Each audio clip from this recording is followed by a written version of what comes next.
In this video, we will talk about how to fix taskbar icons not showing Windows 10. Method 1. Restart Windows Explorer. Right-click on bottom bar. Select Task Manager.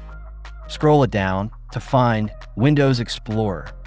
Right-click it and select Restart.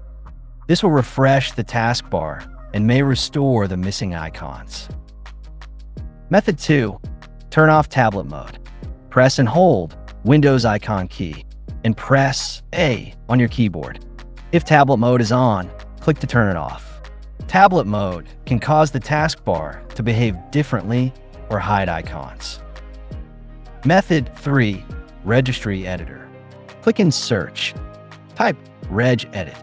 Select Open. Click on Yes. Here, you have to be in this location. I have mentioned in the description. From there, you can copy-paste in here. After this, right-click and take your cursor on New. Select DWork 32-bit value.